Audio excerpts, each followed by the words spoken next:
qui est abordé assez régulièrement dans les médias en ce moment, qui s'appelle Razzia sur la Riviera et qui, semble-t-il, ferait état de problèmes sur la Côte d'Azur. Vraiment, je vois pas du tout de quoi elle veut parler, mais je vais l'écouter. Oui, juste là, je connais rien aux affaires de Montpellier et de sa région, donc ça va être un petit peu exotique. Je vais vous faire passer 2 ou 3 minutes sur la Côte d'Azur, une région que je connaissais absolument pas. J'ai beaucoup, je travaille pour l'Express et pour Mediapart. J'ai beaucoup fait d'enquêtes sur les Hauts-de-Seine, donc les Balkany, les Secaldi-Reno, etc. Je connais par cœur. Ma précédente enquête portait sur la Corse. Ça s'appelait Razzia sur la Corse, donc j'ai enquêté sur des sujets difficiles. Et je suis venue m'installer il y a 2 ans seulement à Nice, que je connaissais seulement parce que j'embarquais pour la Corse avec les bateaux dans le port de Nice. Et ce que j'ai découvert dépasse vraiment ce que j'imaginais. L'idée d'une Côte d'Azur corrompue, c'est bien plus que ce qu'on pouvait croire. Et surtout, ce qui me frappe, et là où je suis ravie d'être dans des salles comme ça, avec des gens intéressés, motivés par la vie politique, je suis arrivée dans une région où j'ai été frappée par la faiblesse des contre-pouvoirs.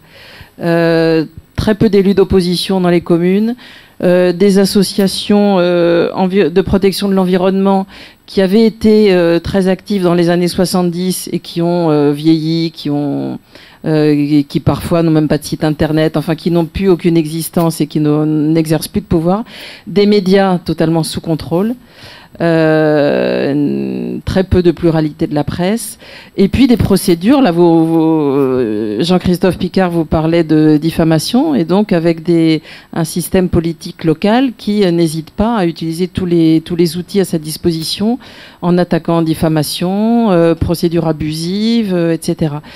Une classe politique qui cumule les mandats de façon très impressionnante.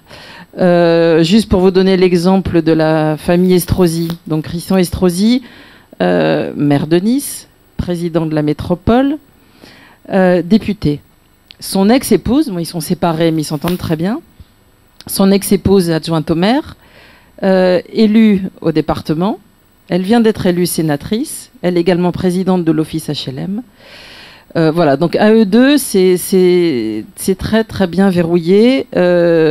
Je regardais l'autre jour par curiosité dans Nice Matin, que j'ai trouvé très très très timide. Ce livre est sorti il y a 2 mois. Donc vous vous dites, une enquête sur la Côte d'Azur, il n'y en a pas tous les matins. Ici, je ne sais pas, le Midi Livre serait venu me voir le jour de la sortie, je pense. Pas une ligne dans Nice Matin. L'attachée de presse de Fayard les harcèle, elle envoie 10 exemplaires. Certains journalistes veulent faire des sujets. Et on leur répond, j'apprends ça par la bande, ah non, Hélène Constanti, elle est blacklistée. Alors je me suis dit, blacklistée, c'est curieux, j'ai déjà entendu ça. Alors dès que je suis arrivée à Nice, j'ai été blacklistée par Christian Estrosi. C'est-à-dire que soudainement, toutes mes demandes d'information sont restées sans réponse, tous les communiqués que je recevais de la ville, plus rien.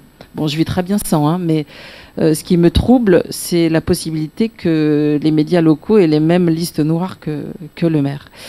Voilà. Après, bon, j'ai des tas d'histoires, hein. J'ai eu l'impression, lorsque j'ai écrit ce livre, d'écrire les 1001 nuits, c'est-à-dire qu'une histoire en appelle une autre.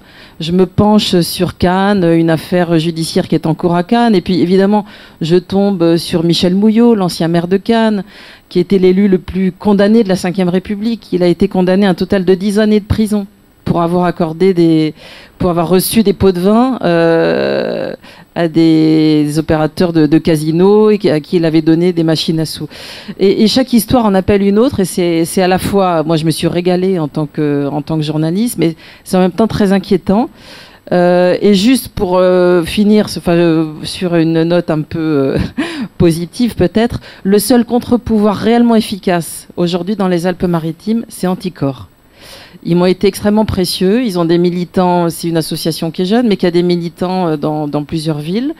Des gens qui creusent les dossiers, et quand ils viennent me voir, ou que je vais les voir, c'est pas juste, voilà, on a entendu dire on vient avec un dossier, et moi ça me permet de sortir des choses régulièrement dans l'Express ou dans Mediapart.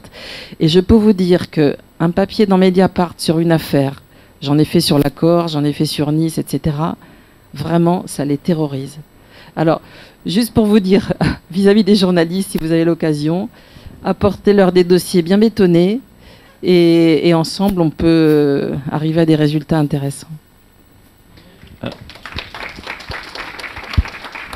Alors, il y a une vraie relation entre les associations de lutte anticorruption et les journalistes, parce que on avait remarqué, nous, Anticor, au début, on diffusait des plaintes au procureur, il ne se passait jamais rien. Et puis on s'est rendu compte que quand la plainte était médiatisée par Mediapart, par exemple, ou n'importe quel journal identique, subitement, il y avait des enquêtes. Par exemple, Big Malion, vous avez tous entendu parler de Big Malion. L'affaire Big Malion vient...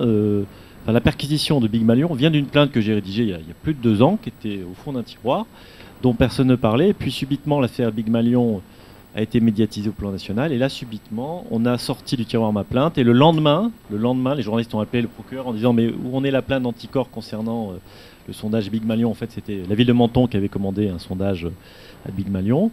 Et le lendemain où le procureur a reçu le coup de fil, il y avait une perquisition à Big Malion. Voilà. Donc il y a quand même... Ça nous désole, hein, mais il y a un lien entre la médiatisation d'une affaire et son traitement par les procureurs. Ça nous désole parce que nous, on n'avait même pas pensé qu'il puisse y avoir un lien. Mais ça fait partie des instruments qui nous permettent de faire pression parfois sur la justice. Et aujourd'hui, grâce à la médiatisation d'Anticor, c'est vrai qu'on a moins besoin de faire pression parce qu'ils savent que dès qu'on dépose plainte, on va les embêter, on va passer par la presse. Donc on est un peu mieux reçu, un peu mieux écouté. Mais encore une fois, c'est pas tout à fait normal, quoi. Oui, ça fait partie de ce que l'un de vous parlait de contre-pouvoir. C'est important. Des associations comme les vôtres, bon, vous n'êtes pas non plus des milliers, mais des associations comme les vôtres, plus des relais médiatiques, ça commence à peser. Quand on parlait de travailler en commun, sur la Corse par exemple, que je connais bien, sur laquelle j'ai beaucoup écrit, j'ai révélé dans Mediapart une affaire concernant des détournements de subventions au Conseil général de Haute-Corse. L'information m'a été fournie par mes contacts locaux et notamment des contacts Anticor. J'ai écrit un article dans Mediapart. J'ai appelé le procureur, qui est un nouveau procureur qui venait d'arriver, en disant « Est-ce que vous avez entendu parler de cette histoire 800 000 € de subventions détournées au profit d'une association fantôme qui était censée venir en aide aux enfants errants. » Des enfants errants, il n'y en a pas en Corse. Il me dit non, pas du tout, je suis pas au courant.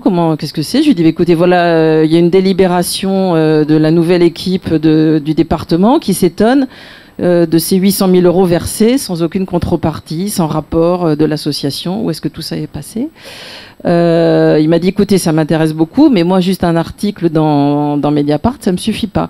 Donc les gens d'Anticor sont, après l'apparition de l'article, sont allés voir le procureur avec un dossier bien ficelé, et une enquête vient d'être ouverte. Il y avait des perquisitions encore avant-hier au Conseil général de Haute-Corse.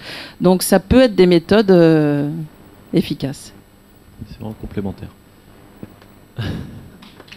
Merci Hélène Constanti. On va passer à un 3e auteur de livre.